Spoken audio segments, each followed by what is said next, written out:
ये मामला असम के नलबाड़ी जिले के लौटोला गांव का है, जहां एक मुस्लिम व्यक्ति रईफुद्दीन अहमद, जिसने खुद को गुरुदेव के नाम से हिंदू तांत्रिक गुरु के रूप में प्रचारित किया, ने 3 दशकों से अधिक समय तक हिंदू समाज के विश्वास का गंभीर दुरुपयोग किया। ये एक ऐसा काला अध्याय है जिसमें एक मुस्लिम व्यक्ति को हिंदुओं ने अपना आध्यात्मिक गुरु मान लिया और यही उनकी सबसे बड़ी त्रासदी बन गई। रईफुद्दीन ने धीरे धीरे कई हिंदू परिवारों को अपने झूठे आध्यात्मिक तंत्र और दिव्य शक्तियों के नाम पर बहकाया। उसने स्वयं को एक चमत्कारी तांत्रिक गुरु बताया जो जीवन की समस्याओं का समाधान कर सकता है, लेकिन असलियत इससे कहीं अधिक भयावह थी। उसने मानसिक रूप से लोगों को इस हद तक काबू में लिया कि वे अपना स्वाभिमान, आस्था और यहाँ तक कि अपनी संपत्ति तक उसे अर्पित करने लगे। खास बात यह थी कि अधिकांश पीड़ित हिंदू समाज के प्रतिष्ठित और शिक्षित तबके से थे। रईफुद्दीन का तंत्र एक गहरे योजनाबद्ध धार्मिक छलावे पर आधारित था, जिसमें वह तांत्रिक साधना के नाम पर हिंदुओं का भावनात्मक और मानसिक दोहन करता था।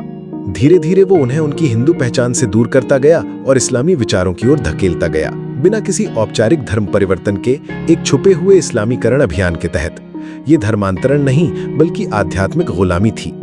प्रत्यक्षदर्शियों के अनुसार कई परिवारों को इस व्यक्ति ने अंधविश्वास के जाल में फंसाया।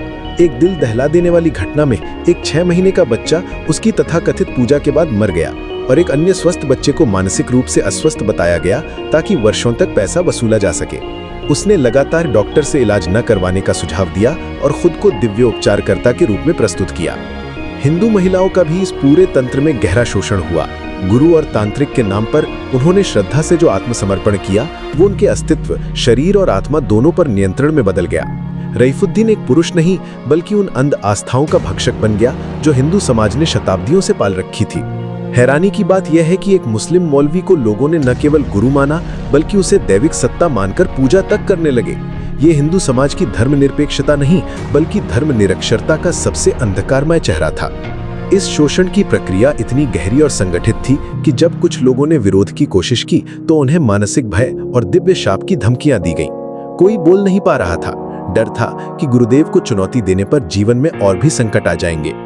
फिर एक दिन पीड़ित परिवारों में से एक सदस्य, जो खुद इस चंगुल से निकल चुका था, ने पुलिस से संपर्क किया। इसके बाद एक सुनियोजित हस्तक्षेप शुरू हुआ जिसमें 27 से अधिक पीड़ितों की पहचान की गई और फिर पुलिस में शिकायत दर्ज हुई। अंततः रईफुद्दीन की गिरफ्तारी हुई और चार्जशीट दाखिल की गई। ये एक चेतावनी है। धर्म के नाम पर आंख मूंदकर किसी के आगे आत्मसमर्पण करना आत्मविनाश का रास्ता है। ये केवल रईफुद्दीन की कहानी नहीं है, ये उस सामाजिक धार्मिक विकृति का प्रतिबिंब है जो अंधश्रद्धा, धर्म के भ्रम और अपने धर्म संस्कारों के अज्ञान से पैदा होती है। हमें ये नहीं भूलना चाहिए कि हमारी परंपराएं विवेक, तर्क और तपस्या पर आधारित है, न कि ढोंग और धोखे पर। यह समय है कि हिंदू समाज अपनी आस्था का पुनः मूल्यांकन करे और ऐसे छद्म गुरुओं को पहचान कर उनकी काली सच्चाई से समाज को अवगत कराए।